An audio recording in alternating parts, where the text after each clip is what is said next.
Yes, guys, welcome back for yet another episode of the Off-Grid Podcast. We got listeners from all over, guys, all over the globe, the 7 seas, the 7 sisters, but not the 7 sins. We have listeners in Thailand, so to you I say Saudi clap. To those in Norway, hello, and to those in Bosnia and Herzegovina, stravo.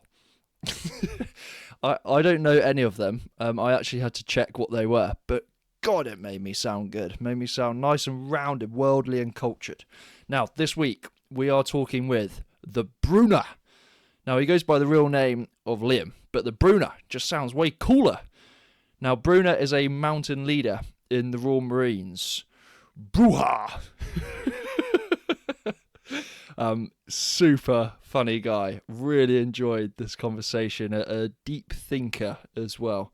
Some of the hardest soldiers in the British military are the Royal Marine mountain leaders.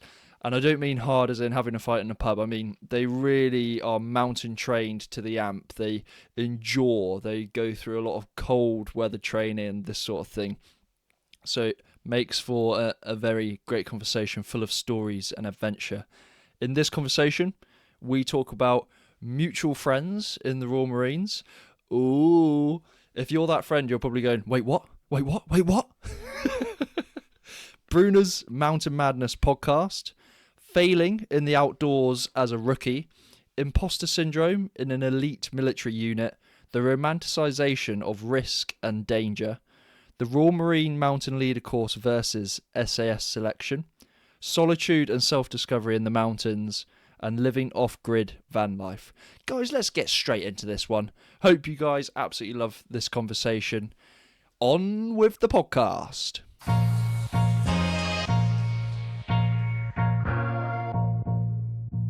Brooner, welcome to the Off-Grid Podcast. Lovely to have you here, mate. Hey, it's great to be here. Thanks very much for having me. I appreciate it. Great Absolute pleasure. Yeah, this is brilliant. It's yeah, we were just talking about how we came together. So we'll just pick it back up. So obviously, my mate Spence, my mate Shrimp, as known to me, but also Connor Redrup up to you, 2 fellow Marines who have met you in the workplace.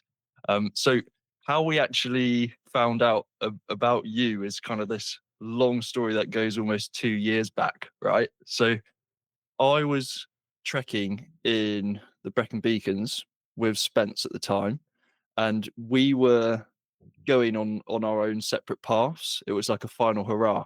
I was going traveling for a year. He was going to join the Marines. So we were like, all right, let's head out to the mountains and let's have like 3 days trekking together and say like a final goodbye. So we went out, and as we get up to Penny Fan, we're like trekking out. First of all, we get lost. So we're like scrambling and everything. We're like, oh my God, we've really messed this up. Like, how do you get lost on Penny Fan? It's like got a very clear route to the top. But yeah, we found our way to the top, and there was all this fog. And as I get up to the top, I just hear this voice in the background. It's like, Jake. I'm like, what? Who the hell's that? I like look through the fog because I haven't got my glasses on and the visibility is really bad. I just do like a generic, all right, mate, how's it going? Not knowing who it is. And then as it gets closer, I'm like, whoa, oh my God, it's Shrimp. And it's Connor Redrup on the top of this mountain. We're both at the top of Penny Fan in the same 2-minute window. That's amazing. I'm like, this is Spence. Spence is thinking of joining the Marines. Shrimp, haven't seen you in like 10 years. Always knew him as like a really gentle guy, very like humble, like kind of quite quiet as well. And then I was like, what are you up to, dude? He's like, I'm in the Marines. I was like, I did not see that one coming. And he replies, yeah, neither did I.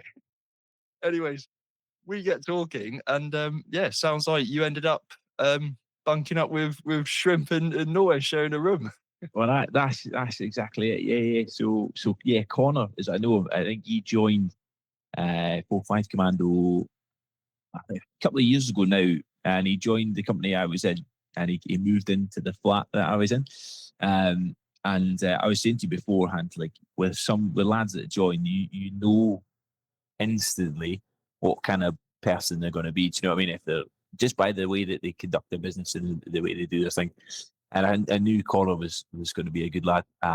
So his first task was to polish my boots for a wedding that was going to my best mate who was getting married, and these boots had been like in the cupboard for ages. The parade boots. So I was like, Connor, on me, get these crack, and he did. He did a really good job. And we've just talked about Will as well. I was really struggling to like remember who Will is because we've got it confused with two different blokes. So I'd be interested to see who he is and where I've met him, because he mentioned he was a boss as well. So I'm a bit like, oh,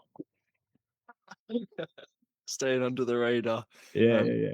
but yeah, it was like a very nice full circle moment. And it was actually those two guys that said, check out Brooner's podcast. It's called Mountain Madness. Go on it. And then once I listened to that first episode, it was every morning, part of my morning routine. Like it was because you had like this brilliant energy. It's like a lift up energy. So I always started my day with the blah blah blah blah blah, and I was just cracking up every morning. Um, so it always gave me a good chirp up. But I was thinking, like, in that process of doing your podcast, like, how did that all come about for you? What was the story that led to that? What, to the beginning of the podcast? Yeah, what made you start? So the people that know me, they know that I talk a lot of shit. I love telling a story. I love, I sometimes, I've only become aware of it over the last few years. I can really dominate a conversation because I just love talking. I love telling stories. I love making jokes, and I love to see people laughing. I get this really, such a dopamine hit when I've made someone laugh.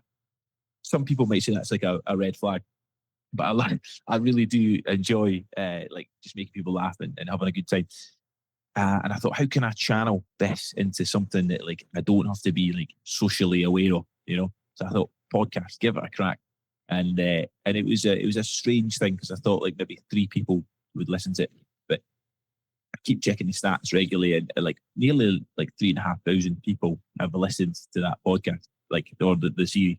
And Wow. and that's crazy. Like I know that's like, you know, it's not exactly Joe Rogan numbers, is it? But it's certainly like it was good. And if you imagine 3,500 people in a room, you know, that's like kind of, yeah, that's like a stadium. Well, it's not a stadium, but you know what I mean. It's like a big concert hall or something like that. Yeah, that's like filling out a theatre of people. Exactly. So I love the whole process of the podcast. The only issue is I was really busy for like for the 10 weeks that I did the first season. I was so busy, and then ever since I've just been totally locked down with work, doing different things. So I've not been able to put energy to it. But I'm still planning, and I've still got things in my mind and things I want to share and stories I want to tell, because for some reason, unfortunate stuff always really happens to me, and it's I feel like I can, you know, you get a few laughs through misfortune, you know. Yeah, we'll definitely touch on to some of those stories because they are brilliant, and they're actually also those stories where you did one episode where guests are cancelled and you did it on your own, which was kind of like this spontaneous, unplanned episode, and that actually gave me the confidence to do it myself. I literally 4 weeks ago had a guest cancel. I was like, oh, okay, what do I do? I was like, well, I'm gonna stick with what Brooner did and just make sure I'm there on the frequency. So I went for it on a solo episode. It's weird, isn't it? You're talking to yourself, and like I found myself cracking myself up, and then as I'm laughing, I'm going, "Is this funny?" There's no response. Yeah. Well, I've probably talked to myself for the best part of 15 years, so you do get used to it. You do get used to it, and then the time that you have an argument with yourself is the time that you know you're truly comfortable with that process.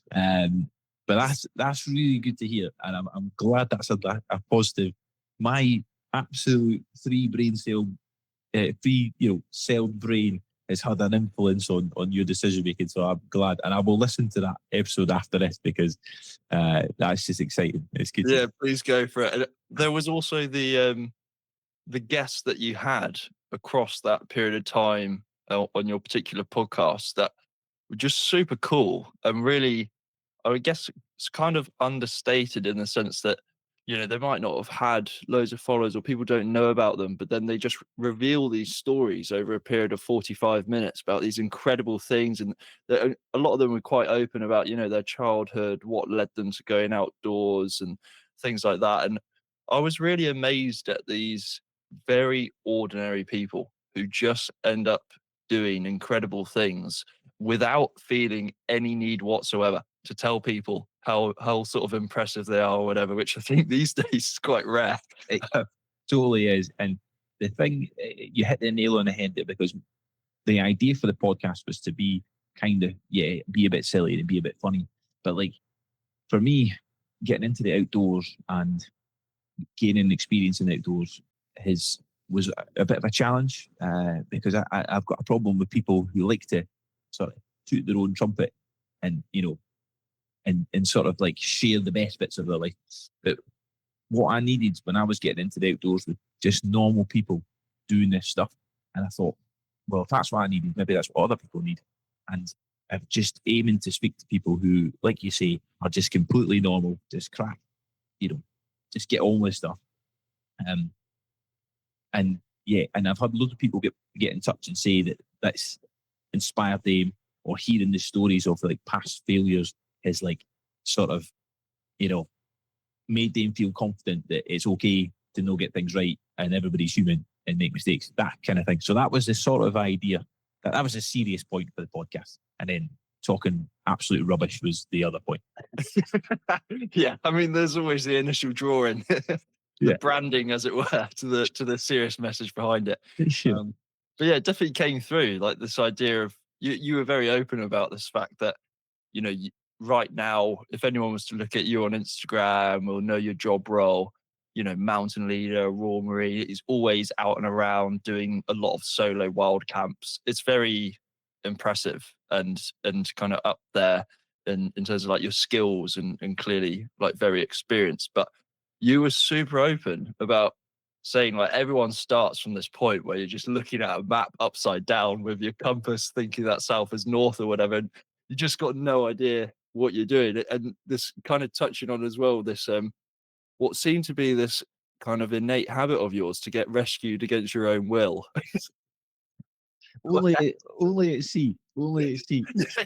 I've never been rescued on land. Only at sea. Like, and I maintain that. No, good point to make. It was never on a mountain, to be fair. Nah, never. And I hopefully never. But the interesting thing is again the Insta world. It paints this picture of just success, and like it paints this picture of like, one day I decided I was going to do this and I was amazing at it. But it is just not the case. Like, I would consider myself like really experienced outside. But experience has come from getting things wrong time and time again. And I'm like someone that will, when people say, "Oh, if you make a mistake once, yes, it's fine, just don't do it again." But I like to make it a good 3 or 4 times, just to cover all the bases, just to really make sure that I've squeezed every learning out of that mistake. So I have made a lot of mistakes over the time, but now I go into the hills, especially. Definitely know the sea, but I go into the hills with the confidence that like I know that I'll always make a good decision. Uh, and things do go wrong without your control, but as long as you're honest, I think that is the absolute key. Is there a story or a moment that you think back to when you first started that sort of sums up that message? Yes. There's several. There is several. I could I just going through my mind there. There is one though that really taught me. It was a very close call.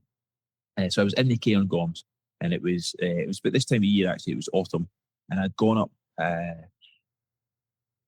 The names escape me, but it was kind of deep into the Cairngorms. It was up near Braemar, and I'd bagged before that day, and the weather was steady, in and out. I'd come off the summit of the last Munro, and the weather changed. It just came in, these clouds. The wind picked up, the rain was coming in, and this is very early on in the Munro bagging career. And my map that I had at the time wasn't waterproof. It wasn't like in any way waterproof, and I could only barely just take a compass bearing. So this map was like fully disintegrating like around me, and the only bit I had left was like the grid squares I was in. So I was like, I need to get to this lock that's like a kilometre this way on this bearing, and then I'll find the path. But it was like 3 meters vis. You couldn't see anything past that. And then the map just completely was gone. It was like mush. It was like a wet napkin. And I followed the bearing. I managed to get to the lock and then found the path. But like, that was so close to the bone, and I didn't have, and if it had gone wrong, like I had, got lost, I didn't have the significant, or sorry, the right kit to sustain myself in that environment. Should I have had an injury or like been out longer than I did? So there was so much to take away from that. And then from the lock to the path back to the car, it was like another 15k. So do you know what I mean? So it was a really dodgy situation. So in that moment, I vowed never to leave without a waterproof map. And then I joined the Marines, and then they taught me that from the word go. So like, you just make mistakes. I think I still appreciate that lesson because like, the severity of the consequences was like so raw. Whereas just in training and Marines, someone was telling me like, yeah, you need to have this map waterproof. And you're like, yeah, why?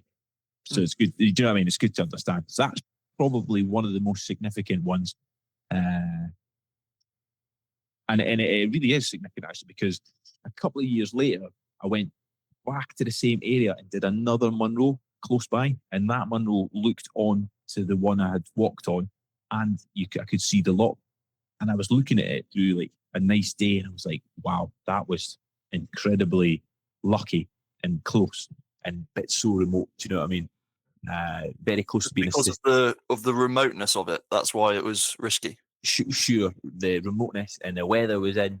So like, do you know what I mean? Like, and because you're so remote, if I tripped over, twisted an ankle, got lost, like I would have been very quickly, overtaken by the elements, and just totally unprepared. So that's one of the like least funny times I've been in trouble, if that makes sense. Yeah, it's this. It's kind of like a fine line, isn't it, between that joy and seriousness? You're obviously going out there because it's fun, because you enjoy it, and that's obviously the main thing. But then even like when you're, I don't know, skipping through, you're like, oh, this is great. You're like absolutely loving it. You are only ever just one trip, just one fall or whatever away from what could be a potentially really serious situation. Because obviously you're going there for the remoteness. That is the point of going out there and going trekking. But then that is also exactly the same thing. That is the risk of doing that particular activity. How do you toe that line between like enjoying it, but then taking it seriously and realizing what sort of what you could be getting yourself in for? So that's a really good question, and I actually have an answer to that. Is I always, when I'm with people on the hill, or I'm with like people with work, or I'm by myself, I always say, what if I take a knee or an ankle now? And what I mean by that is, what if I fall and smash my knee and I smash my ankle and I can't move? What is the consequences of that? So like, if it's a nice summer's day, 20 degrees, like rare in Scotland, but like, if it's a nice summer's day, then sound, yeah, I'm in pain, but I can call for help and I'll be fine. Someone will come and get me. Or is it winter? Like, do you know what I mean? It's -15 or -10 or even about zero. It doesn't even need to be extreme temperatures. Right, I'm in a very serious situation. Do I have the kit to like sustain myself? If no, then, So it's a simple question. What happens now? What happens if I twist my ankle now? What are the consequences of that? And that mindset should affect your decision making all the time on the hill, I believe. And with that sort of thinking, you'll never really go far wrong, and you'll make good decisions, whether to push or back. Or at the end of the day, it's just a hill, and it's been there for billions of years, and it'll be there for another billion years. We'll probably not be here for that long, definitely. But do you know what I mean? There's always another day. It's never worth it. And that's it. Sorry, I was going to go into a very long-winded answer there for a short-winded question, but Please do. Please go for the long wind. Ride that wave. well, I was just going to say that what I really dislike is when people are like, I had an argument with a guy a few years ago, and he was like, yeah, sometimes you just need to take a risk. And I'm like, what, to climb a Monroe or to climb a mountain? Do you know what I mean? Yeah. Like, no, you don't just need to take a risk. Like, do you know what I mean? Like, it's no way. The risk is already there. You're just being there, just being present in that environment. It's like a risk enough, Um, so yeah, I'm actually quite conservative, and I get a lot of stick for that. But hey, I'll be the longest living mountaineer. Do you know what I mean?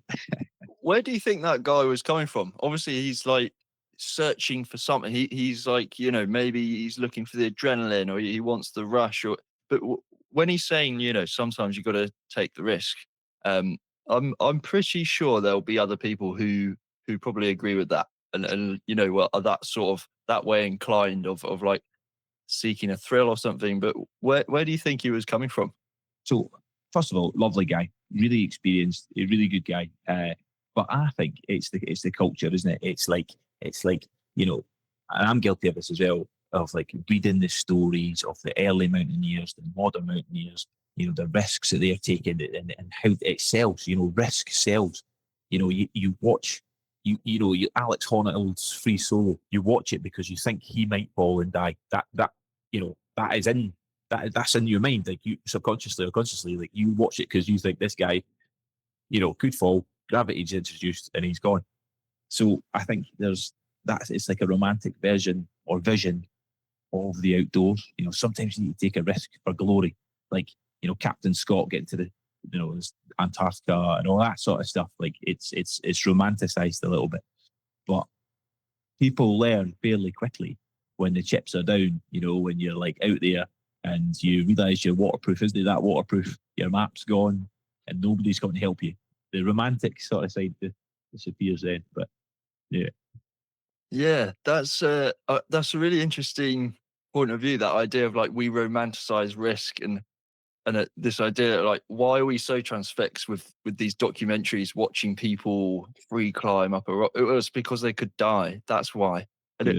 Yeah. that's kind of when you put it like that, it's like, whoa, yeah, why are we so interested in that? This idea that like someone's risking their life somehow makes it like more of a worthy climb, more of like a louder applause because they could have died. That feels kind of it feels odd. It's That so strange, isn't it? And actually, going up a mountain, for example, in Scotland, or Monroe, is actually quite safe. You're probably more safer going up a mountain in Scotland than you are walking down the street or crossing the road.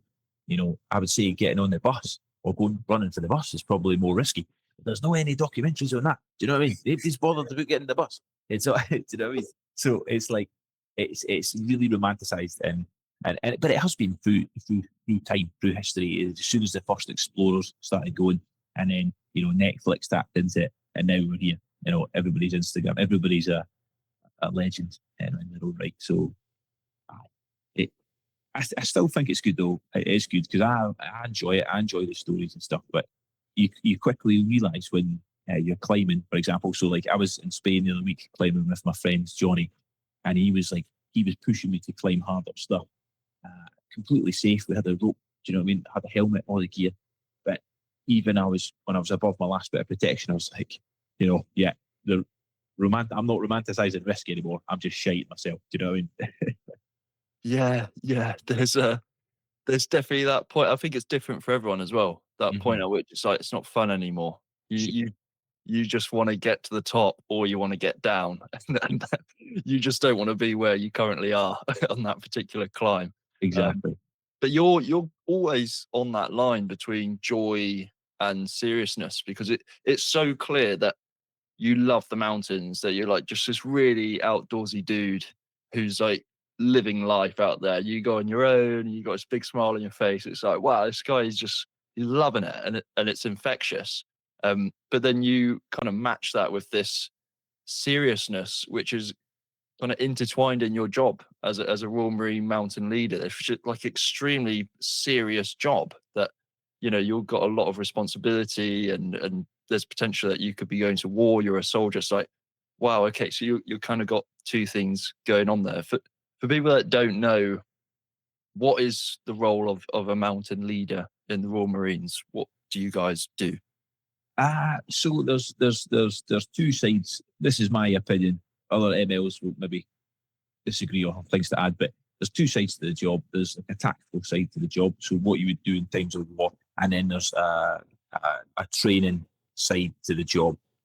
And MLs are like very involved in both, if that makes sense. So the last kind of year of my life has been split between training troops in the mountains and in the Arctic, and then going exercising to be deployed, if that makes sense. Hitting different training objectives so that you could be deployed anywhere in the world. So, for example, we've just come back from America. We were there for 2 months, and we were training as a company in the mountains to practice mountain warfare. If that makes sense.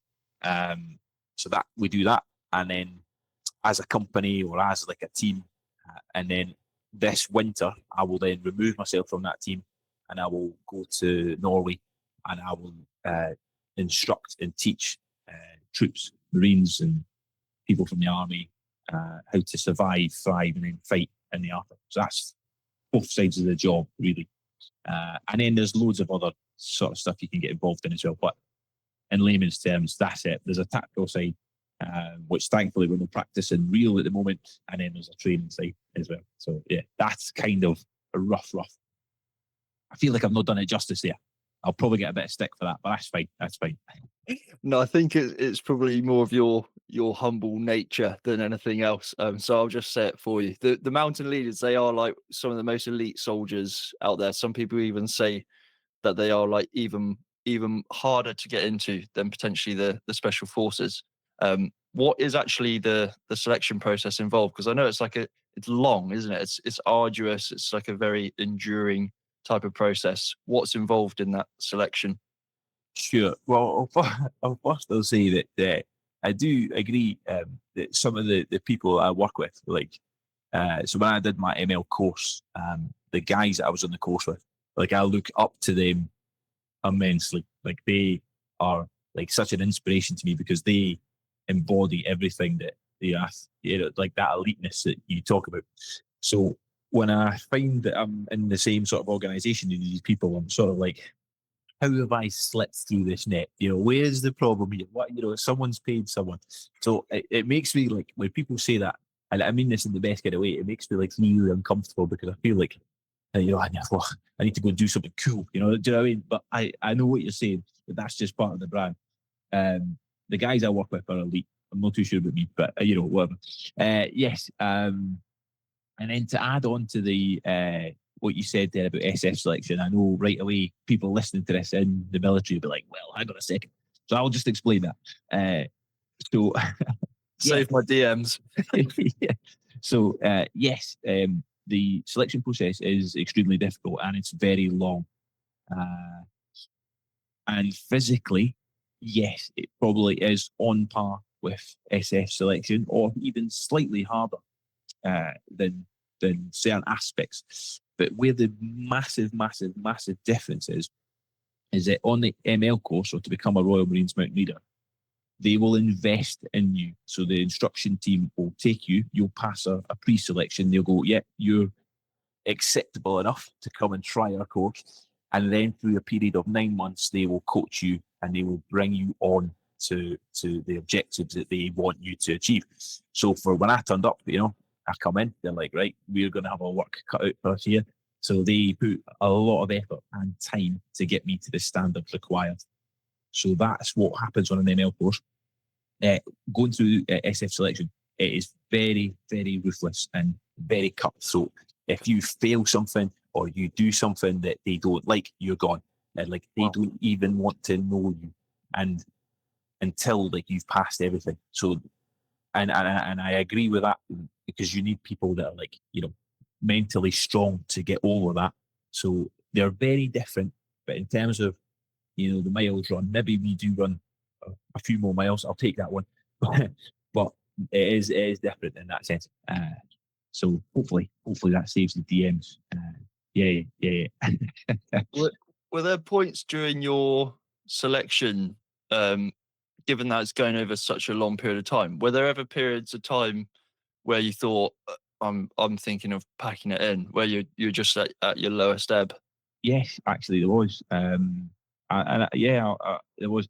So it was in Norway. So the 9 month course, you spend 6 months in the UK, then you spend 3 months in Norway, and it's very physically challenging. But the directing staff or the training, the guys doing the training, they really play mentally on you as well.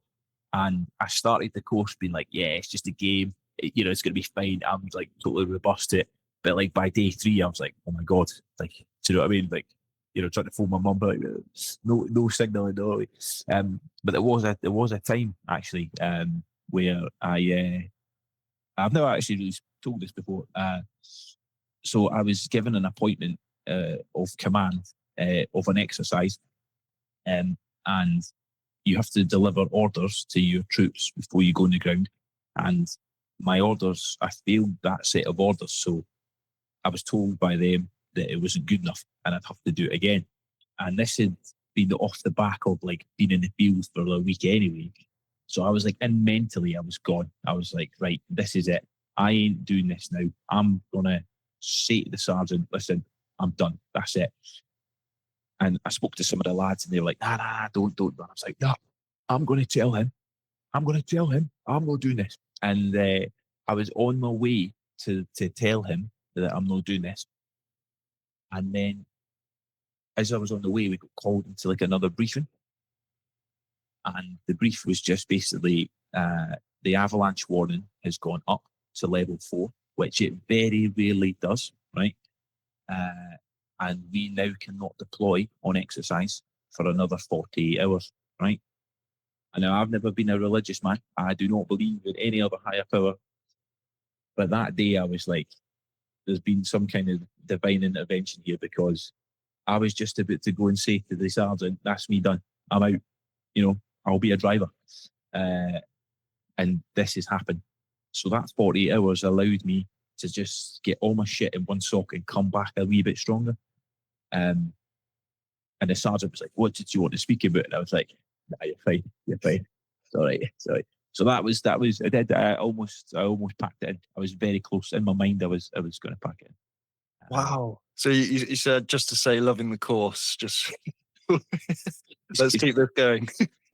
crazy, isn't it? Like, Wow. because in Norway, obviously, avalanches happen a lot and they've got like really deadly consequences. So they're really strict about like when you can go on the ground and when you can't. So if it's a level 3, then yeah, you're sound. But if it jumps to level 4, well, no one goes anywhere. So and it doesn't happen that often. Do you know what I mean? I was like, wow, this is, maybe there is, maybe, thank you, somebody, like, Yeah, maybe there's always these things where sometimes you just can't make sense of what's going on. Your logical mind it's incapable of making sense of whatever it is that's going on around us.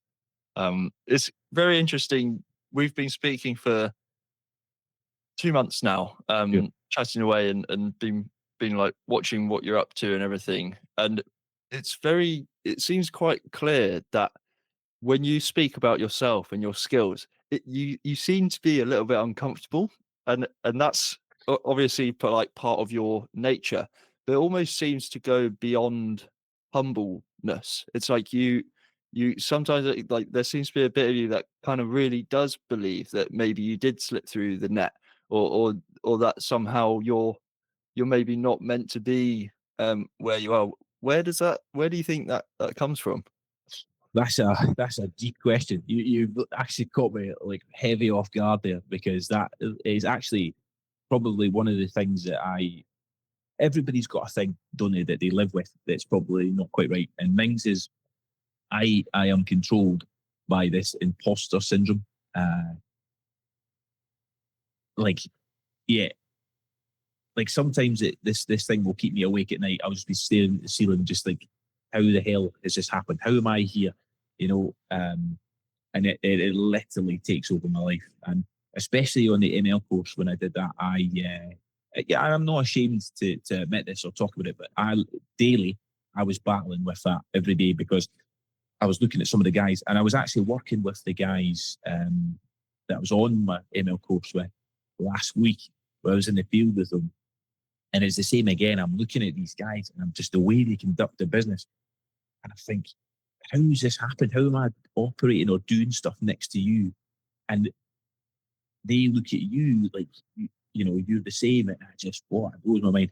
And I only really get that with work, to be honest. Everything else, I feel like I can cuff pretty well.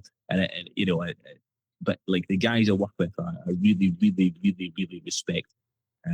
Like you kind of mentioned, the seriousness of the job. My sort of 9 years in the Royal Marines has come at a time of like peace in the UK. And I know that's kind of funny to say because like the world seems to be like falling apart. But like, generically, like, we've not been at war doing anything crazy. So I've not experienced anything, but that's like very real in my mind that I work with people who have. So maybe that's where that comes from. But it honestly, sometimes it freezes me. It stops me from like acting just because I feel like an imposter. And the way I deal with it is I just keep moving. It's probably really unhealthy. Probably, like imagine getting like a bag, right? An imaginary bag. You get all your emotional problems, right? You get all your problems and you stuff it in the bag, straight down, all the way to the bottom. You tie the bag and you throw the bag away. That's how I deal with most problems in my life. And that'll probably come back to bite me. But it's working so far. It's working really well. Like, You clearly have such a huge driver as to why you're achieving all these things. And I think for a lot of people, they don't have that confidence within themselves to be as open as you are about it. And particularly with myself as well. Like I'm always striving, always trying to do something, trying to build a business, trying to make a name for myself. And sometimes I ask myself, why? Why are you trying to do this? Why is it that you're so driven to try and make a success of yourself and all of these things? And I can go into a lot of introspection over it. Sometimes it's not helpful. Sometimes it's kind of like, well, something might have happened when you were a child, and that's could be to do with it. But ultimately, is that going to help you? Is that going to make you kind of happy with yourself? But do you feel like because when I see you from an outsider, uh, probably as well that influences that perspective is the fact that I'm a civilian, non-military. So when I look at you, I'm like, whoa, this guy's like, you're like mountain leader, part of like this hardcore elite force, and you're like going all over the world doing these really cool things, and people are trusting their lives with you and stuff like that. Do you feel like that driver is that sort of imposter syndrome that you spoke about? That's what kind of keeps you achieving? I mean, if I think about it like how you just described it, I'd probably have a meltdown. I'd probably be like, oh, I think I don't know. I don't know what it. I think it's how I choose to live my life, if that makes sense. Because when I was in my early 20s, I was going down a road of, had a serious girlfriend. We had a place together. She was talking about getting married and having kids, and I was like, and then and I escaped from that. Escape's probably not the right word, but like I realised that that's not what I want, and I still didn't know what I want. But as soon as I discovered what I enjoyed and what made me feel like a valued member of society, if that's the right phrase, I've just kept going for it, and it's almost like a dopamine hit, I suppose, when you do something that like brings you joy, or like you see someone else having joy through your actions, or have learnt something, or like you've changed it. That's kind of what keeps me going. And uh, yeah, no big stuff, just like being better than I was yesterday so that I can have a better quality of life. It's probably what it is. I don't know. Yeah, yeah, yeah. think I've just delivered a little waffle for that answer. That was another deep question. Yeah, you caught me there, Jake. I thought I was going to come on here tell a few jokes, but you caught me there, like, you know. No, no, no, not at all. You put it very, very eloquently, very, very clearly. I think it's also really nice to like to see that person that I think a lot of people, particularly listeners of this podcast, would probably look up to, and to go, oh, he's actually just just like everyone else. Like, he's just, human being, and we all are. But you clearly as well find a lot of your inner inner joy, like your inner experience of life in the mountains, and you've done, I think, 219 of That, 282 that's it. Monroes. Yeah. So you're on a roll with that one. How would you describe your relationship with the mountains? Like, what is that experience for you that has made you go out 219 times to climb a different Monroe? What's that connection you've got? So, all right. Well, I'll start this by saying, have you ever read a book called Mountains of the Mind by Robert McFarlane? No, but I want to now. Okay. Well. But just before you rush it and buy it, I read it right the other week there, and I was like sucked in. I thought maybe this will hold the answer to why I'm doing it. Now, Robert McFarlane made a great career for himself as a writer. Loads of people love it, and all the best to them. But for me, I was like, this is a lot of waffle. Like, you know, it's too deep. It's too deep, you know. So I was like, I did not find the answer I was looking for there. So anyway, but my point is for that is people often think it is a really deep thing that, you know, draws you to the mountains, or like people like to quote, you know, like, you know, and I've done it myself, you know, the hardest, was it the best view comes after the hardest climb. Like, for me, it's a bit of fizz, and you're in nature, and you get to see these like amazing views, and you meet really nice people. And I often am really attracted to outdoorsy females. So that's another reason. Hopefully that can pass on the podcast. So that's one reason. And I just enjoy it. Like, you know, there's no particular rhyme or reason that keeps me coming back. I just enjoy it, and the day that I don't enjoy it, I'll probably go find something else. Yes, maybe a little bit of the bagging, you know, the ticking things off. That kind of appeals to my nature. Yeah, I've got quite an addictive personality. I'd be like a really good junkie. Do you know what I mean? You know, but obviously I stay away from that. That's not my bag. But yeah, so maybe that's part of it as well.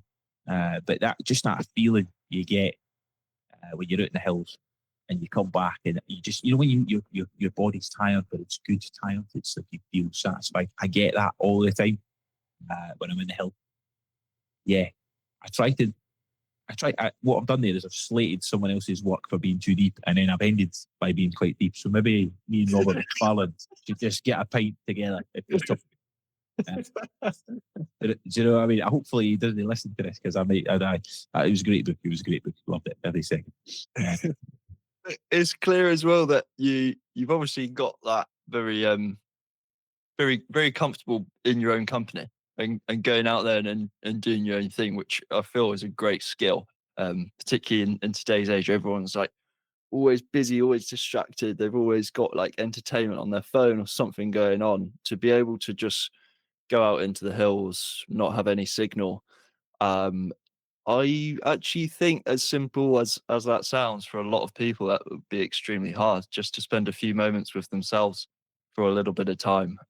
How do you sort of differentiate between that sort of solitude of being on the mountain, or isolation? And what's that kind of difference for you? Sure. Okay. Interesting. So in terms of like being by myself and on the hill and stuff, comes from probably being an only child, where like I don't have to share anything, I don't have to make a plan with anyone. I can go at my own pace, I can do my own thing, I can talk to myself, I can work things in my mind. You know, there's probably that. It's very seldom that we'll go into the hill for isolation, if that makes sense. Although you make a very good point, because like doctors now in like some European countries and maybe even the UK are actually prescribing like going out for a walk in nature, because you do disconnect.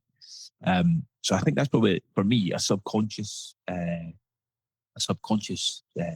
like part of it, that you disconnect and you sort of reset your brain. But yeah, and I've always been a bit of a loner in terms of I've never been like a lad's lad, if that makes sense. Like these lads that walk in it, yeah.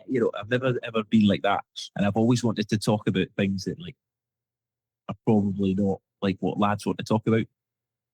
And over the course, especially being in the military, of course, over the course of that time, I found like, oh, know that I don't fit in, but like some conversations, like it's just completely like I just no interest, or they have no interest in me. So to save myself that awkward in the beginning, that awkward sort of situation where you were like just sitting in the corner trying to be interested, I just go away and do my own thing, and then in doing that, found myself, if that makes sense, which is probably the greatest thing, because a lot of people struggle with that, don't they? To find themselves who they are. And sometimes you can find it in just the oddest way by not liking something, disassociating yourself and finding a new thing, Yeah, absolutely. My own experience has been like that as well. Just life is a lot of it is just figuring out what you don't want to talk about, what you don't want to do, who you don't want to hang out with, Sure. and then slowly it's this kind of quite arduous process of slowly finding out what you do like, Yeah. and what you do want to talk about. But I get that point you make about like these like kind of like lads as who want to talk about, like, I don't know, like maybe football or something. But what do you think those topics are that you want to talk about that you don't bring up? What are the things you have like that you like to think about and talk about? Okay, such a good question, and I'll put myself out here because there is lots of stuff, right? So, so picture a scene, right? You've got 6 Marines in a tent, armed to the teeth, ready to bring hate on the enemy, right? And then you've got me being like, so lads, I read this book last week and it said that we should eat vegetables at least 4 times a week. That just doesn't, yeah, it just does. The lads look at me and be like, who is this guy? Uh, so like, or a one actually that happened quite recently. I was with the lads again, armed to the teeth, ready for violence, and we're standing on the top of this mountain, and we're looking into this glen, this valley. And I was like, lads, is anyone interested in how this was formed? And I got this like really blank look at them. And I was like, well, 10,000 years ago, ice covered this land and it carved these. And they're like looking at me like, do you know what I mean? Like, that's the kind of bloke I am. I'm like one of these, maybe I am like Robert McFarlane. I don't know why he chose this guy. Maybe that's it. Maybe you should meet your heroes. Maybe that's it. But that's the way my brain works. Whereas a lot of lads, like football, for example, is a really good one. Lads are like so invested in their team. I boycotted football when I was in high school because I've got massive feet. I'm a size 14, right? And I could never kick the ball. So I was always last picked for the 5-a-sides. So I thought, well, to hell with you, I'm just going to no play football. And funny old thing, nobody was quite bothered by that. Everybody was like, sounds, that means it's easier to pick teams. So, and then my whole life has been like that sort of topic, like what else do I find interesting? Obviously the mountains. I just like reading is another one. I love to read, probably like on a book a week. One of my goals this year is to read 50 books. I'm on like 42, so it's probably not going to happen. But like, you go to a Marine who, lifts like buses just to get fit. Do you know what I mean? And he could like destroy 12 men in a pub.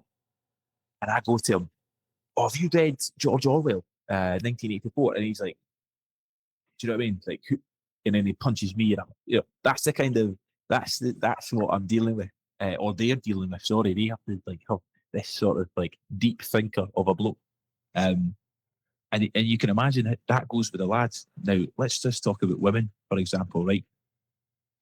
if you go on a date with a woman, she doesn't want to hear that you've been up 219 Monroes and like, a U-shaped valley is like formed by rocks on the side of the ice, or like, Captain Scott actually never made it, wasn't the first one. They didn't want to hear that stuff. You know what I mean? I think the right woman does. I think Wow, yeah. absolutely. Yeah, I mean, and sometimes I watch the lads in their game, and they're in the bar, and like, talking. I'm like, Jesus, how did I miss that lesson at school? I could have used that. You know what I mean? Uh, But obviously, what makes everyone like so wonderful is their individuality, and what makes them them. That's ultimately what is character at the end of the day. And it's obviously clear that you're like super off grid in the way that you live and you think. You are kind of not the norm, as it were. And I live on a narrowboat. I had plenty of people tell me that I was absolutely mad to be living on a like literally people would say like that's crazy, you hippy dippy, all of this sort of thing, for living on a narrowboat, and you're living on your van doing van life. What's van life taught you about kind of living off grid and it's a good question. I think everybody could do with a bit of this living because it's taught me to live very simply. So I've for the last 3 years, if I've not been in work, I've lived in the back of a Citroen Berlingo, right? No, like the extra long one, just like the normal one. And I'm 6'3", so it's been a while since I've done maths, but you can see that there's not a lot of room there. You know what I mean? So it's taught me to live really simply. Like in the van, you only have exactly what you need. Do you know what I mean? And it's taught me to be resourceful. And it's taught me that when I started this, I promised myself I need to live by the sword and die by the sword. So this is my decision to live in a van, and it's no one else's. So I can't leech off people or try and do things. So, and what I mean by that is I don't go to people to have a shower, or I don't go to people to have food. I make sure I'm fully sustainable and I can do everything I want to do. After 3 long winters in the van, I'm slowly becoming. Yeah, I'm in the process at the moment of trying to buy a house. But work is like really hampering that actually, which is funny because that's the thing that's allowed me to do this. But anyway, so it's coming. I'm gonna be a real adult. Hopefully, maybe by springtime next year, and live in a house. But still, I only want a small house, and I want a second bedroom that I can turn into like a small climbing gym, and have my bike so I can do the Swift. That sort of stuff. So even though I'll be living in a house, it'll probably not be your sort of functional house. All the cups will be like climbing cups. The climbing grips. You know, all that sort of stuff. Yeah, yeah. I'll play the floor as lava a lot in my. Do you know what I mean? Like it's make everything a trampoline? It's just like a massive playroom. That sounds awesome. exactly. That's it. That's it. That's what I'm going to do. So, yeah. To summarize that, actually, van life is just been an amazing experience. It's taken me so many places. I've seen so many things and met a lot of people. You do get a lot of stick, like you say, because living in a van. And hopefully this doesn't offend anybody, but you throw a line, and the line is like van lifer or gypsy, right?